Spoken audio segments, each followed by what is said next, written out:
Palavra da Verdade, a exposição bíblica com Hernandes Dias Lopes.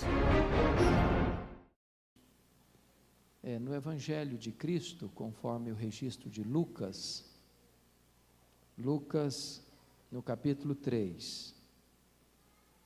Lucas, capítulo 3.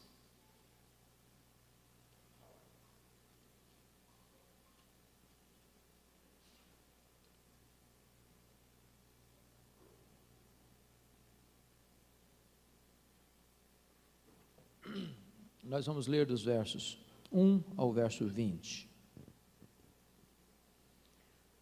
Lucas 3, de 1 a 20.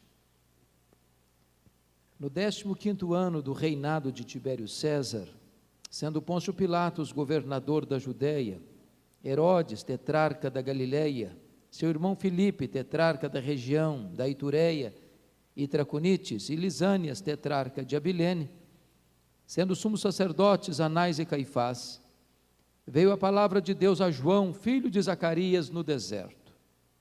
Ele percorreu toda a circunvizinhança do Jordão, pregando o batismo de arrependimento para a remissão de pecados, conforme está escrito no livro das palavras do profeta Isaías: voz do que clama no deserto, preparai o caminho do Senhor, endireitai as suas veredas, todo o vale será aterrado, e nivelado todos os montes e outeiros, os caminhos tortuosos serão retificados, e os escabrosos aplanados, e toda a carne verá a salvação de Deus.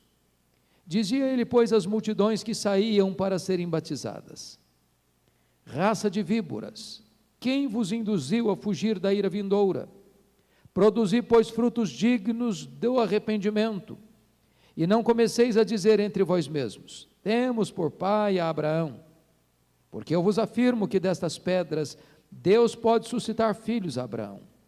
E também já está posto o machado à raiz das árvores. Toda árvore, pois, que não produz bom fruto é cortada e lançada ao fogo.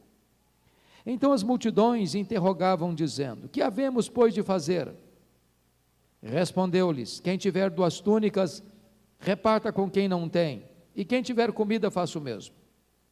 Foram também publicanos para serem batizados e perguntaram-lhe: mestre, que havemos de fazer? Respondeu-lhes: não cobreis mais do que o estipulado. Também soldados lhe perguntaram: e nós, que faremos? E ele lhes disse: a ninguém maltrateis, não deis denúncia falsa, e contentai-vos com o vosso soldo. Estando o povo na expectativa e discorrendo todos no seu íntimo a respeito de João, se não seria ele porventura o próprio Cristo, disse João a todos: eu na verdade vos batizo com água, mas vem o que é mais poderoso do que eu, do qual não sou digno de desatar-lhe as correias das sandálias. Ele vos batizará com o Espírito Santo e com fogo. A sua pá ele a tem na mão, para limpar completamente a sua eira e recolher o trigo no seu celeiro, porém queimará a palha em fogo inextinguível. Assim, pois, com muitas outras exortações, anunciava o evangelho ao povo. Mas Herodes o tetrarca, sendo repreendido por ele, por causa de Herodias, mulher de seu irmão, e por todas as maldades que o mesmo Herodes havia feito, acrescentou ainda sobre todas a de lançar João no cárcere. Irmãos, esse é um dos textos mais importantes da Bíblia. Esse texto é uma espécie de divisor de águas na história da revelação.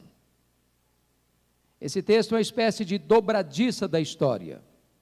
João Batista é o último profeta da antiga dispensação. E ele encerra esta dispensação e ao mesmo tempo abre as cortinas para a nova dispensação. Ele começa pregando o evangelho.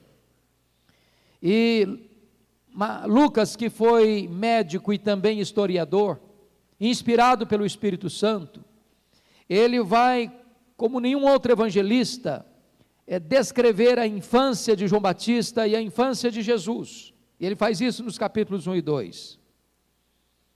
E ele termina o capítulo 2 com Jesus com 12 anos de idade. Quando ele abre o capítulo 3, João Batista, o seu primo e precursor, já está começando o seu ministério, e em seguida Jesus vai ser batizado com 30 anos de idade para dar início ao seu ministério. A Bíblia silencia totalmente sobre esse tempo, entre 12 anos e 30 anos de Jesus.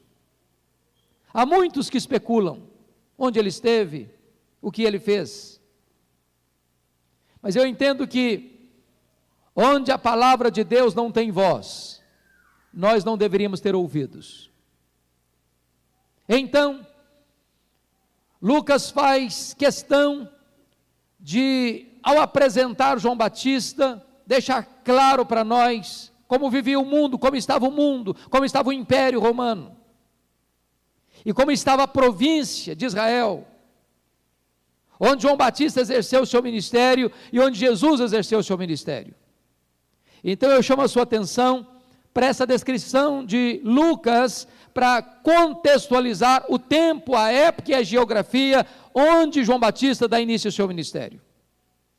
E nos versículos 1 e 2, ele cita 7 nomes, 5 deles do mundo político, 2 deles no mundo religioso. E ele começa dizendo no 15º ano do reinado de Tibério César. Eu preciso pedir um pouco da sua paciência, para nós fazermos uma digressão, para entendermos como é que esses nomes são introduzidos aqui no texto. Vocês se lembram que quando o Antigo Testamento encerrou, lá com Malaquias, por volta do ano 400 a.C., quem dominava o mundo naquela época era o Império Medo-Persa. Mas depois a Bíblia silencia, há 400 anos de silêncio profético. Nós chamamos esse período de período interbíblico. Mas a história está acontecendo. E o Império Medo-Persa cai nas mãos do Império Greco-Macedônio. Filipe domina o mundo. Filipe tinha um sonho, helenizar o mundo, espalhar a cultura grega no mundo, mas ele morre e não realiza o seu sonho. O seu filho, Alexandre o Grande, o Alexandre Magno, começa a reinar no lugar do seu pai Filipe com 20 anos. Ele era muito mais aguerrido, arrojado do que seu pai. E ele com 33 anos morre, apenas 13 anos de governo. E ele fez dobrar o mundo inteiro diante da sua bravura. E ele espalha a cultura helênica, a cultura grega por todo o mundo. A língua grega torna-se uma língua universal. Com a morte de Alexandre, não tendo um sucessor, o seu reino é dividido entre 4 grandes generais. Israel, que nos interessa aqui, foi governado ora pelos Ptolomeus do Egito, ora pelos Seleucidas da Síria. Israel foi governado mais de 100 anos pelos Ptolomeus do Egito. Mas quando os sírios dominaram, os Seleucidas, o templo de Jerusalém foi profanado por Antíoco Epifânio. Uma porca foi sacrificada no altar do templo. Isso provoca uma rebelião dos judeus, sobretudo da família sacerdotal de Matatias. E o seu filho Judas Macabeu lidera essa guerra, vence essa guerra, e Israel fica livre agora sob o domínio desta família dos Asmoneus. Entretanto, no ano 63 a.C., Pompeu domina Jerusalém. Roma domina Jerusalém, por meio de Pompeu. E Pompeu então nomeia Antípater como rei sobre todo o território de Israel. Com a morte de Antípater, seu filho Herodes, que nós conhecemos como Herodes o Grande, e agora esse personagem já aparece na Bíblia, passa a reinar em seu lugar, no lugar do seu pai Antípater. Esse Herodes é da mais alta importância. Eu só chamo agora a sua atenção para o primeiro nome da lista, para depois nós entrarmos na família de Herodes. No 15º ano do reinado de Tibério César, é que João Batista é levantado. Quem é Tibério César? Você vai encontrar em Lucas 2 Césares. No capítulo 2, verso 1, o recenseamento antes do nascimento de Jesus é feito por ordem de César Augusto. César Augusto reinou no Império Romano do ano 31 a.C. ao ano 14 depois de Cristo. Agora capítulo 3, versículo 1. no 15º ano do reinado de Tibério César. Tibério César começa a reinar no ano 14 depois de Cristo e reina até o ano 37 depois de Cristo. Tibério César era filho adotivo de César Augusto e sucessor de César Augusto. Tibério César era o imperador romano, portanto, no tempo do ministério de Jesus. Foi sobre ele que Jesus Cristo disse: dai a César o que é de César e a Deus o que é de Deus. Roma, nessa época, irmãos, era uma cidade esplendorosa, era um império rico, era um império conquistador, era um império que demonstrava sua pujança, o seu poder, mas corrompido, moralmente extremamente corrompido. Para vocês terem uma ideia, os historiadores dizem que todos os imperadores romanos, exceto Cláudio, eram homossexuais, e Cláudio, sua esposa, era considerada uma prostituta. Esse era o cenário moral deste império. Foi nesse tempo de decadência do grande império romano que Deus levantou João Batista. Agora, Lucas faz questão de nos apresentar como é que estava o cenário político na província de Israel. Sendo Pôncio Pilatos, governador da Judéia, Herodes, tetrarca da Galileia, seu irmão Filipe, tetrarca da região da Itureia e Traconites, e Lisânias, tetrarca de Abilene. Preste atenção. Ele já dá um salto aqui, porque esse time que está aqui no versículo 1 é o time sucessor de Herodes o Grande. Quem era Herodes o Grande? Era aquele Herodes que mandou matar as crianças de Belém.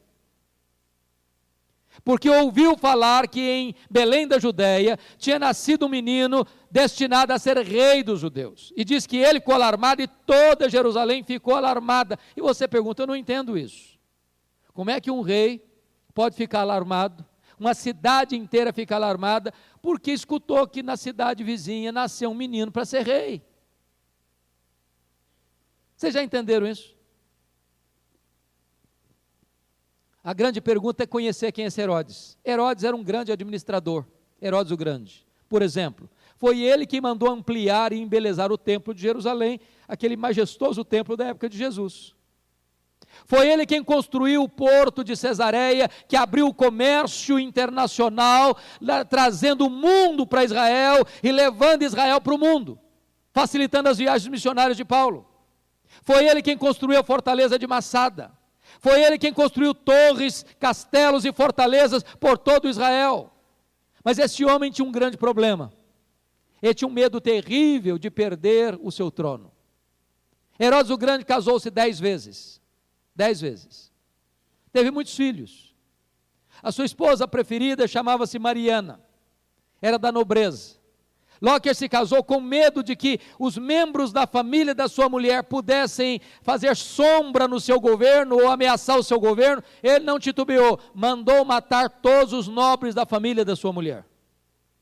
Mais tarde, sua sogra Alexandra rogou a ele que ele nomeasse Aristóbulo, seu sobrinho, de 17 anos, como sumo sacerdote de Jerusalém. A essas alturas o sacerdócio já estava corrompido. Ele nomeou. Aristóbulo foi muito bem no seu trabalho, ele ficou com inveja do seu sobrinho, mandou matá-lo. Sua sogra, com medo dele, fugiu para o Egito. Ele mandou emissários atrás dela. Ela tentou se livrar, simulando um funeral. Descobriram-na e assassinaram-na no Egito. Quando César Augusto, o imperador, soube dessas atrocidades dele, convocou a Roma. Com medo de que sua mulher Mariana, cuja família já estava sendo assassinada, pudesse conspirar contra ele na sua ausência, antes de viajar para Roma, mandou matar sua mulher. Quando ele volta de Roma, ele manda para lá 2 de seus filhos, para estudarem. Sua irmã Salomé disse para ele: quando eles voltarem, eles estarão mais preparados do que você para o trono. Ele não titubeou, ele mandou matar os seus 2 filhos. Quando ele estava no seu leito de morte, na estância hidromineral de Jericó, que ele mesmo havia construído, ele fez jurar a sua irmã, Salomé, de que na sua morte, no dia da sua morte, nobres de Jerusalém fossem assassinados, porque ele queria ver, ou pelo menos saber, ou ter convicção, de que no seu funeral haveria lágrimas. Este homem que mandou matar as crianças de Belém. Quando ele morre, o que acontece? O seu reino é dividido entre 4 de seus filhos. Ele dá a Judeia e Samaria e Edom para Arquelau. Ele dá Galileia para Herodes, Antipas. Ele dá a região de Tureia e Traconice para Filipe. Ele dá a Bilene para Lisânias. Só que esse Arquelau, que governava Jerusalém, a Judeia, a região mais importante de Israel, foi muito mal no seu governo. O que ele fez? O que os judeus fizeram, melhor dizendo? Rogaram a Roma para substituí-lo.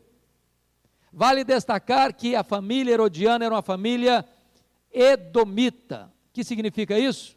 Eram descendentes dos filhos de Esaú, portanto, parentes dos israelitas. Roma aproveita o momento, tira Arquelau da família edomita e constitui em Jerusalém, na Judeia, um procurador romano, um governador romano chamado Pôncio Pilatos. Eu só chamo a sua atenção então para perceber que quando Deus levanta João Batista, não só num mundo mais amplo, mais lato do império, mas também na província, o clima era de decadência moral e política. Agora notem, quando chega no verso 2, ele vai descrever o cenário religioso. Está escrito assim, sendo sumos sacerdotes, Anás e Caifás. E aí você fica pensando, mas não estou entendendo. E o que choca você aí nesse texto? É que só havia um sumo sacerdote. Aqui tem 2. Isso prova que a religião judaica estava em decadência. Para vocês terem uma ideia, desde que Pompeu assumiu Jerusalém no ano 63 a.C., até esse período de João Batista, mais de 28 sumos sacerdotes já tinham exercido essa função em Jerusalém. Essa função, esse ofício, era comprado a preço de ouro. Anás era o verdadeiro sumo sacerdote, mas ele tinha sido deposto pelos romanos. E o seu genro Caifás agora era o sumo sacerdote. Mas o povo considerava mais Anás do que o genro Caifás como líder. Tanto é fato que quando Jesus foi preso lá no Getsêmani e foi levado para a casa do sumo sacerdote, quem é que interrogou Jesus? Foi Anás. Anás era o sacerdote de fato, mas Caifás era o sacerdote de direito. Portanto, na hora de enviar Jesus ao pretório romano, a Pôncio Pilatos, quem dá a canetada não é Anás, é Caifás. O que Lucas quer nos mostrar? É que quando Deus levanta João Batista, o mundo político do império e da província e o mundo religioso está em colapso. E aqui tem uma palavra de esperança para você e para mim. Por pior que seja o cenário do Brasil, por mais cinzento que seja o cenário do mundo, Deus pode virar a mesa. Deus pode intervir. Deus pode gerar um fato novo. Deus pode restaurar o seu povo. Porque é nesse contexto que diz assim, sendo sumos sacerdotes Anás e Caifás, veio a palavra de Deus a João, filho de Zacarias, no deserto. Louvado seja Deus. No pior momento, na crise mais aguda, no momento mais dramático, Deus intervém, Deus rasga os céus, Deus desce, Deus envia a sua palavra, e de uma maneira tão estranha. Porque não envia a sua palavra a Tibério César em Roma, ele não envia a sua palavra a Herodes em Jerusalém, ou a Pilatos em Jerusalém, a Herodes na Galileia. Ele não envia a sua palavra, irmãos, aos fariseus, aos saduceus, aos sacerdotes no templo. Ele envia a sua palavra a João no deserto. O homem é estranho, ele se veste de forma estranha, ele se alimenta de maneira estranha, ele está num lugar estranho. Sabe o que significa isso? Nem sempre Deus age pelas vias oficiais. Às vezes Deus trabalha na paralela. Veio a palavra de Deus a João no deserto. Mas que tipo de ministério João teve? Confira o versículo 3. Ele percorreu toda a circunvizinhança do Jordão. O que significa isso? O ministério dele não foi um ministério entre quatro paredes. O ministério dele foi para fora dos portões. O ministério dele foi dinâmico. Ele saiu, ele percorreu. Ele gastou mais a sola dos seus sapatos ou das suas sandálias do que o seu assento. E o que ele pregou? Qual era a sua mensagem? Diz o texto, no verso 3, pregando o batismo de arrependimento para remissão de pecados. E aqui eu paro um pouquinho. João Batista está nos ensinando algo sublime aqui. Não há a mínima possibilidade de alguém ser perdoado, a não ser que passe pelo arrependimento.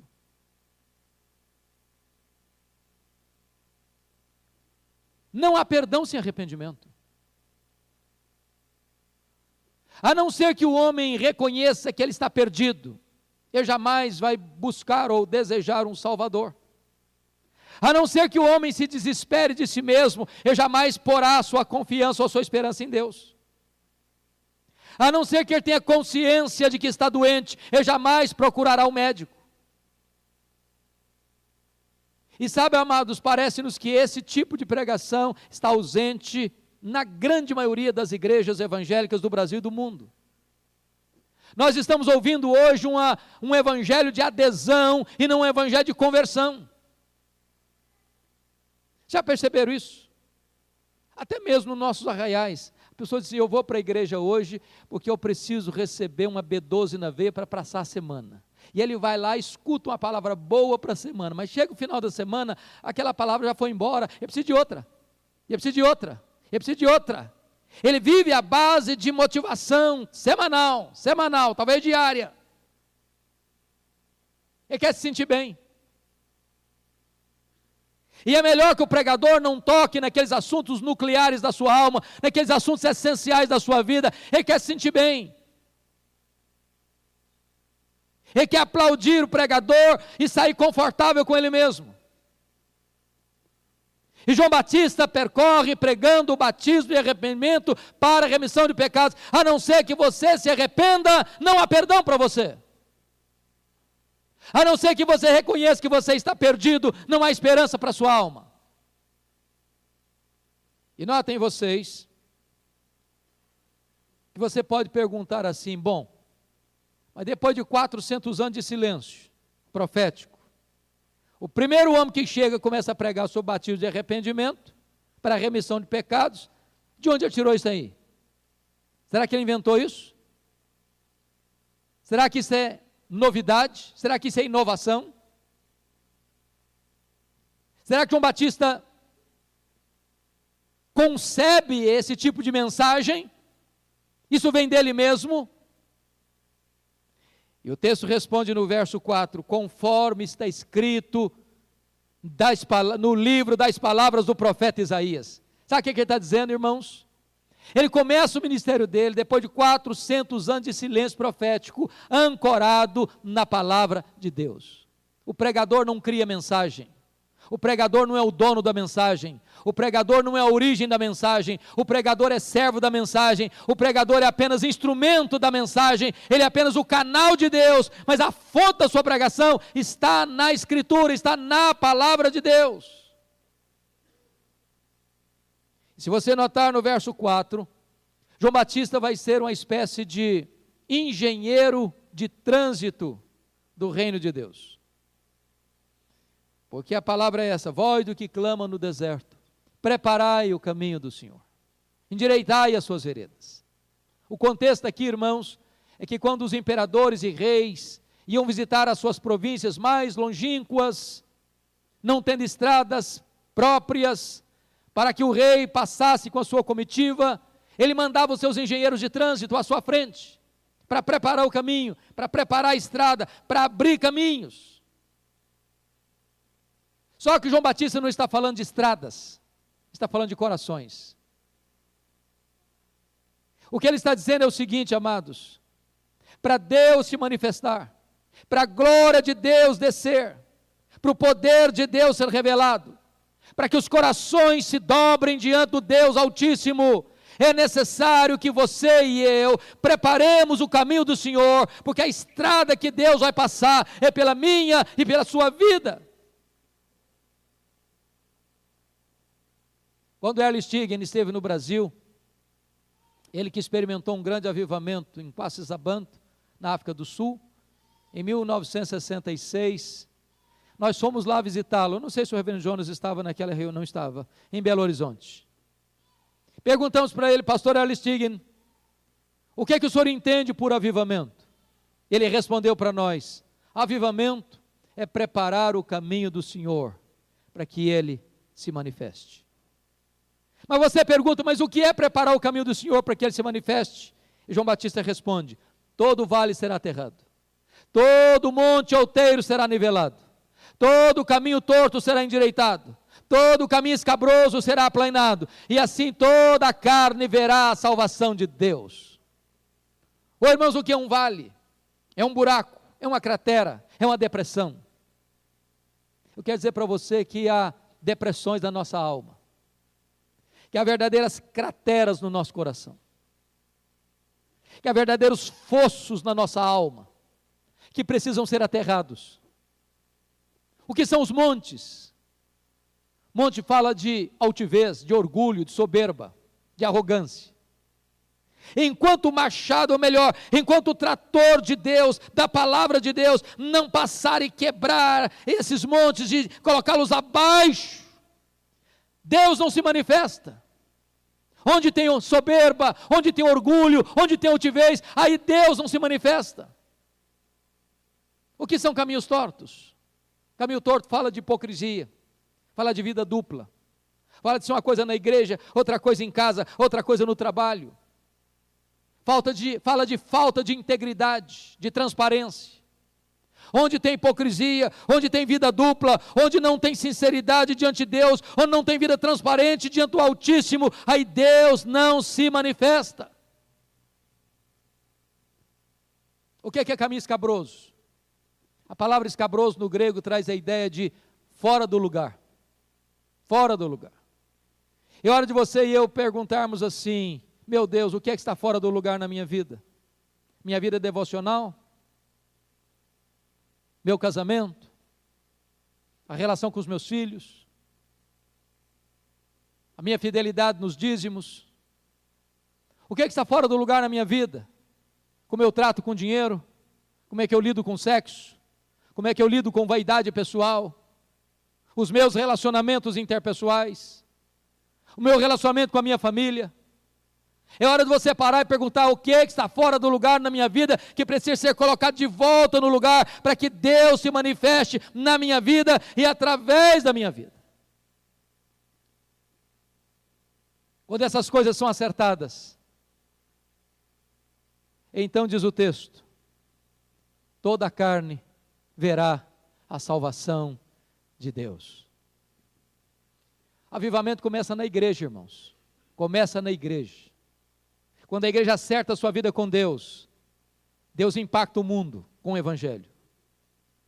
Mas agora veja comigo o verso 7, porque João Batista olha, ele está no deserto, às margens do rio Jordão, um lugar quente demais de dia, frio demais de noite, extremamente desconfortável.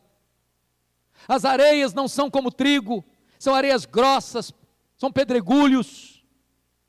E ele olha e diz que as multidões estão vindo. Multidões desabalam de Jerusalém, de Jericó, das vilas, dos campos, e as multidões estão vindo. E diz Mateus que João Batista olha e vê os fariseus, os saduceus, no meio dessa multidão.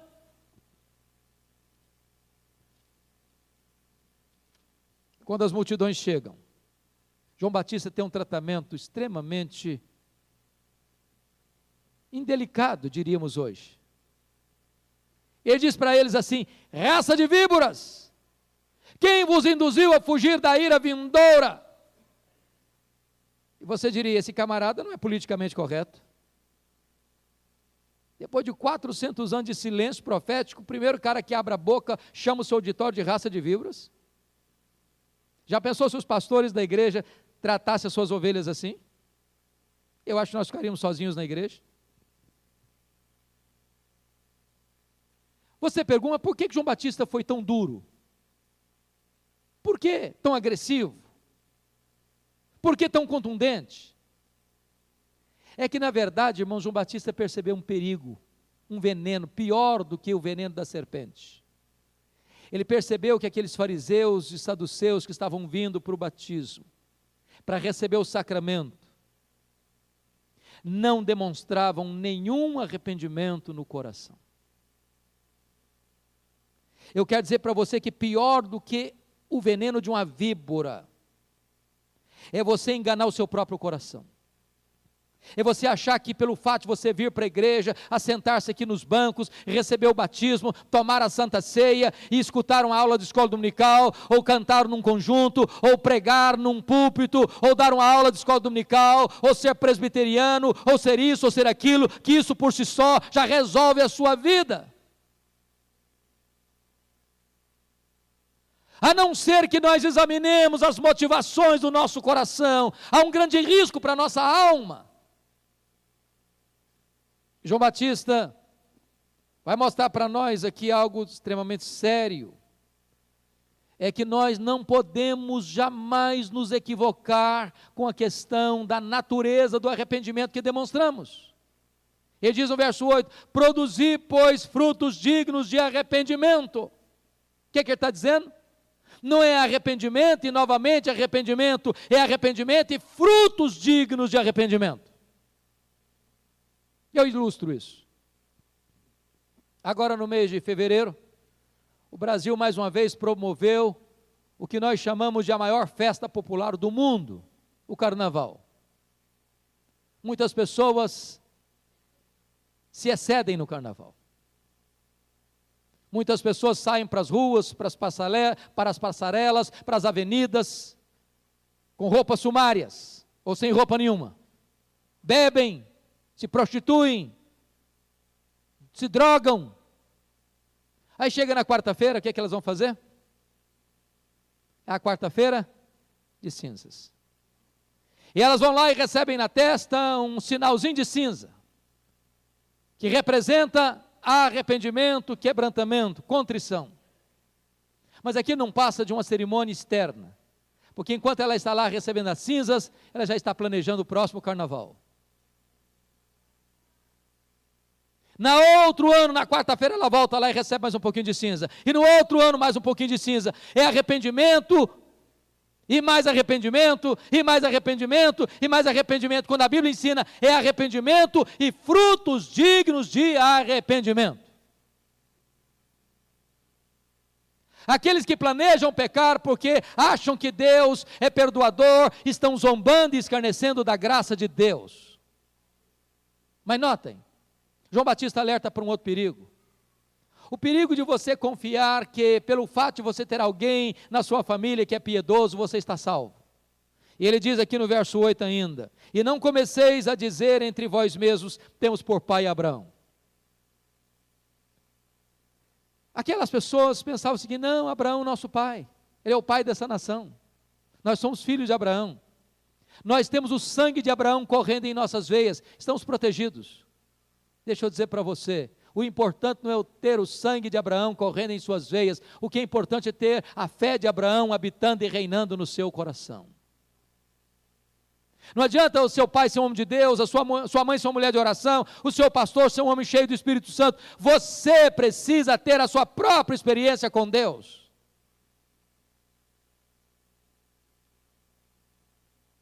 Quando chega no verso 9, João Batista é mais radical ainda, e ele diz assim, o machado já está posto à raiz das árvores.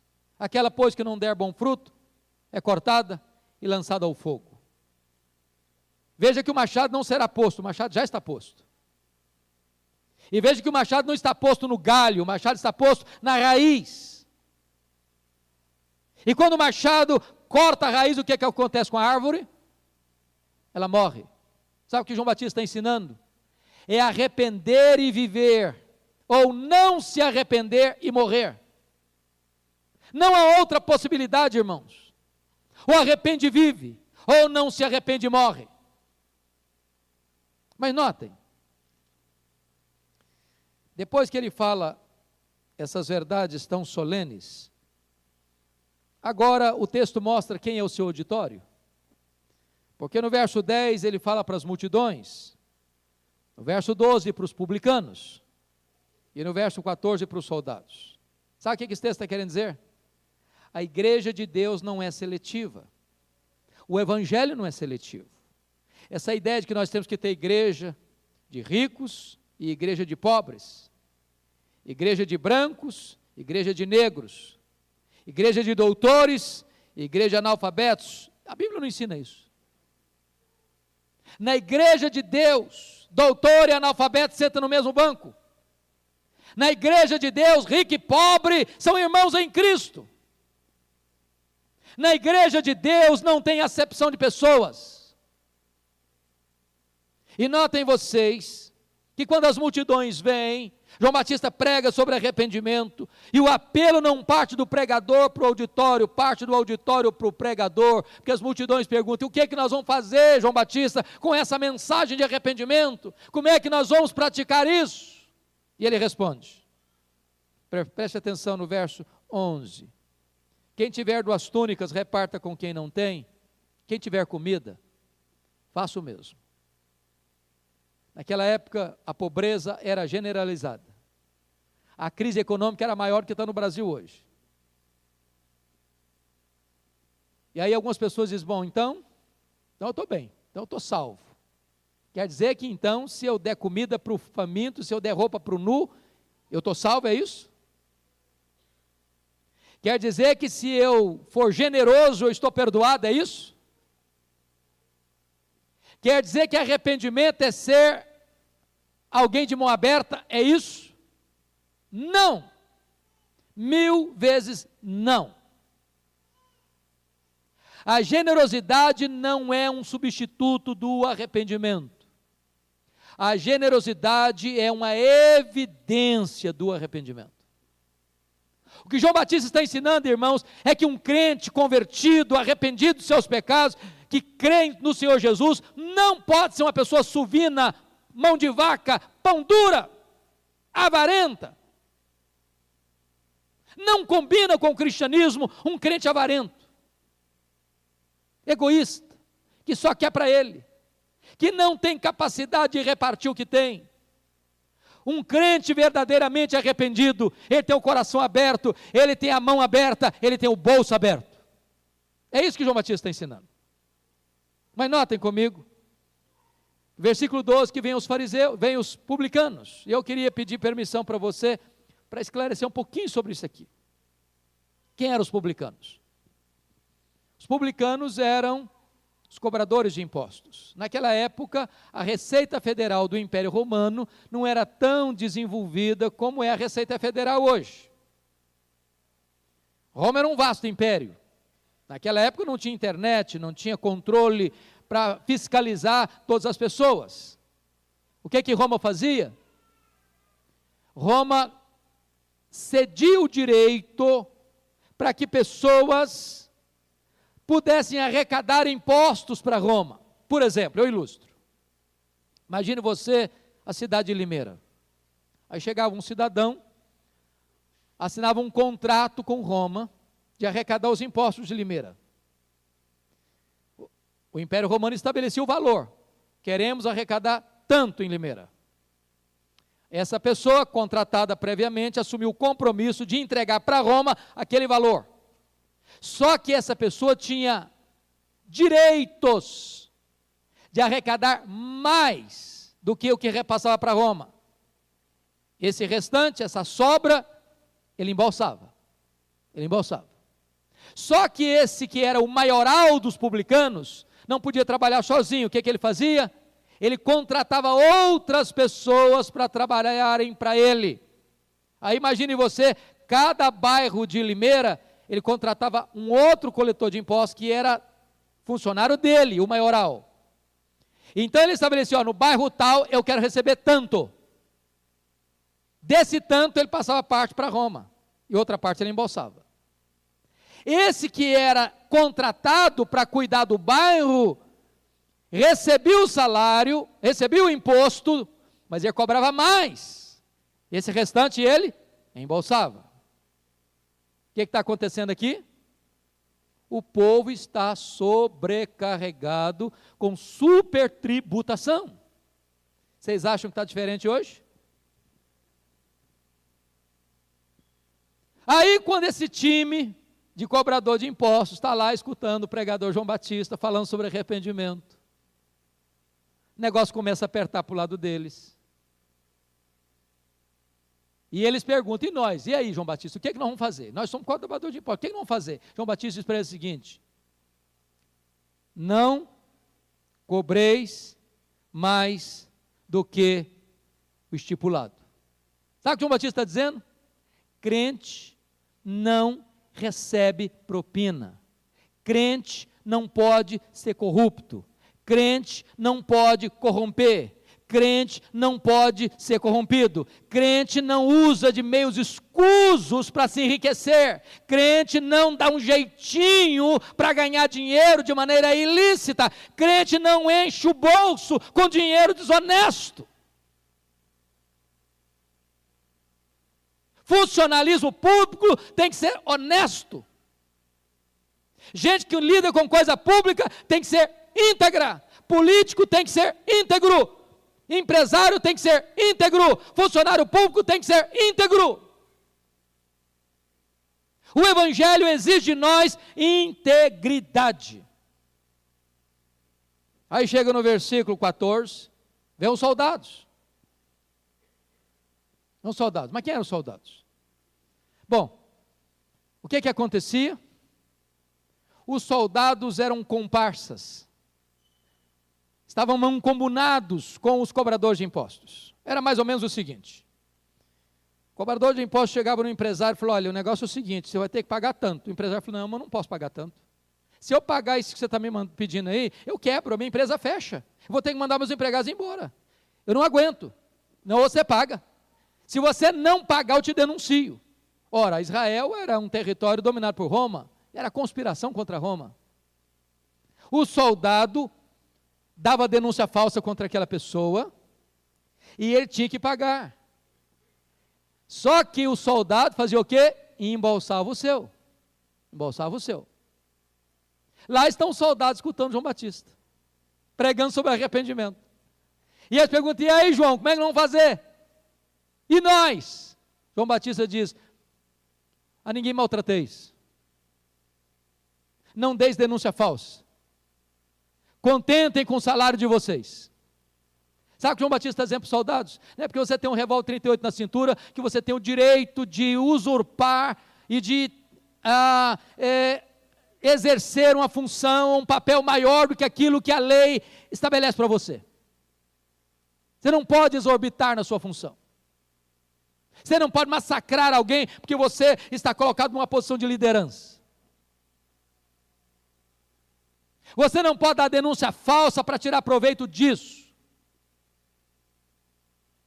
Então, não queira melhorar o seu salário com propina.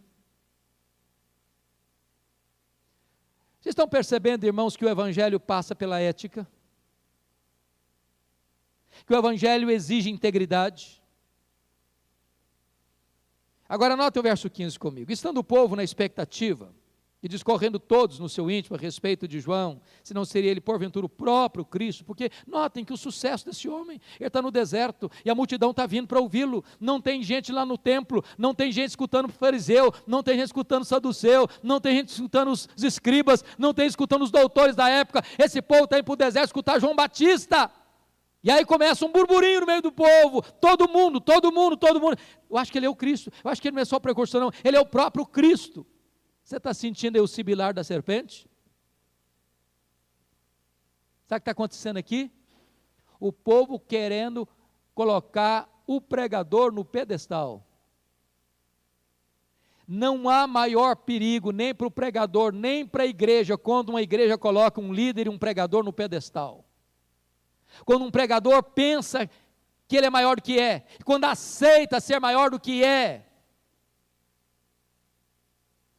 O que é maravilhoso é a resposta de João no verso 16. Disse João a todos. Se todo mundo estava pensando isso, ele fala para todo mundo. Preste atenção na sabedoria dele. Ele não fala para um grupinho. Está todo mundo cogitando que ele é o Cristo. Ele não deixa dúvida nenhuma. Eu não sou o Cristo. Ele conta isso para todo mundo. Eu batizo com água. Mas aquele que vem depois de mim é mais poderoso do que eu. Não sou nem digno de desatar-lhe a correia das sandálias. Ele vos batizará com o Espírito Santo e com fogo. Sabe o que ele está dizendo?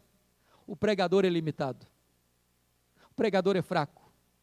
O pregador só pode batizar com água. O pregador só pode ministrar o sacramento. Mas o pregador não tem poder de mudar a vida do batizando. O pregador só pode distribuir os elementos da ceia, o pastor distribui o pão e o vinho, mas o pastor não tem condições de tornar esse sacramento eficaz no coração das pessoas. Por mais criterioso que seja um conselho de igreja, ele não pode saber exatamente se aquela pessoa que se apresenta para o batismo está verdadeiramente arrependida e convertida a Cristo. Ele não tem poder de mudar o coração dessa pessoa. Mas louvado seja Deus, embora o pregador é limitado, ele prega o Cristo ilimitado e todo-poderoso, porque o Cristo que ele prega é aquele que batiza com o Espírito Santo e com fogo, é aquele que transforma o coração, tira o coração de pedra, dá um coração de carne, é aquele que pega o homem arruinado no pecado e o levanta, e o salva, e o perdoa, e o restaura, e o faz dele uma nova criatura.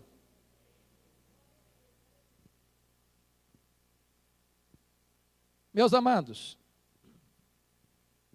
quando chega no verso 17,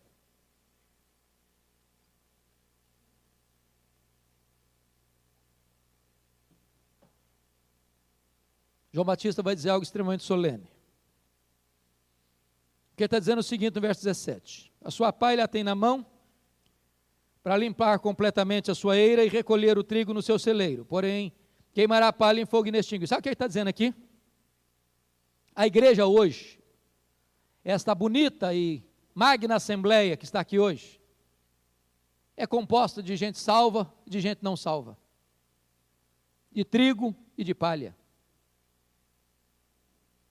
E eu não sei, e você também não sabe quem é quem. Esse juízo só Deus pode fazer. A igreja visível, a igreja militante, ela é um misto de salvo e não salvo. E eu não posso dizer, Senhor, deixa-me arrancar o joio. Eu não sei quem é joio. Mas haverá um dia, irmãos, que o Senhor vai limpar a sua eira. E trigo vai para o celeiro. E palha vai para o fogo. É hora de você e eu perguntarmos ao nosso próprio coração se de fato estamos na fé. Se de fato nos arrependemos dos nossos pecados. Se de fato nós somos trigo. Se naquele grande dia nós vamos ouvir a doce palavra de Jesus: vinde benditos de meu Pai, entrai na posse do reino que vos está preparado desde a fundação do mundo. Quando chega no verso 18, João Batista encerra o seu ministério, fecha as cortinas, e está escrito assim, pois com muitas outras exortações anunciava o evangelho ao povo. Preste atenção nisso. Tem muitas exortações que ele fez que não está na Bíblia, eu não sei, nem você. Quis Deus que nós não soubéssemos. Mas diz que ele anunciava o evangelho ao povo. Que evangelho? Não tem adjetivo, não é o evangelho da prosperidade, não é o evangelho do sucesso, não é o evangelho da popularidade, não é o evangelho palatável, porque o evangelho de Deus não precisa de adjetivo, é o evangelho, é o único evangelho. É o evangelho da graça, é o evangelho da cruz, é o evangelho que exige arrependimento, é o evangelho que oferece ao homem uma nova vida. Mas tem uma adversativa no verso 19, irmãos, que me preocupa. Mas Herodes, o tetrarca, tetrarca e governador de uma quarta parte, sendo repreendido por ele, por causa de Herodias, mulher de seu irmão, e por todas as maldades que o mesmo Herodes havia dito, acrescentou ainda sobre todas a de lançar João no cárcere. Vamos entender um pouquinho aqui? Eu disse para vocês que Herodes o Grande casou-se 10 vezes, teve muitos filhos. Quando ele morreu, 4 deles assumiram terras, territórios para governar. Eram tetrarcas, governador de uma quarta parte. Mas outros filhos não tiveram território para governar. E dentre esses outros filhos, ele tinha um filho chamado Filipe, que morava em Roma, que era casado com Herodias. E Herodias não era apenas mulher de Filipe, mas Herodias era filha de um outro filho de Herodes o Grande, chamado Aristóbulo. E um dia, Herodes Antipas, da Galileia, não era província de João Batista, porque ele era da Judéia, vai a Roma, e lá ele se engraça com a cunhada, e lá ele seduz a cunhada, e lá ele rouba a cunhada do seu irmão, e lá ele traz Herodias com ele. Só que Herodias não era apenas cunhada de Herodes Antipas, Herodias era também sobrinha de Herodes Antipas, porque ela era filha de um outro irmão seu. Logo, o pecado de Herodes Antipas não era apenas de adultério, mas também de incesto. Herodes o Grande, Herodes Antipas, ele era casado com a filha do rei Aretas. E Herodias diz para ele: você divorcia da filha do rei Aretas, do contrário eu não fico com você. Era um escândalo de adultério, de incesto. Quando João Batista vê essa cena, ele não tem dúvidas, ele denuncia o pecado do rei. Mesmo não sendo de sua província, ele denuncia o pecado do rei. Ô, irmãos, eu fico pensando João Batista em Brasília. E eu fico imaginando essa cena.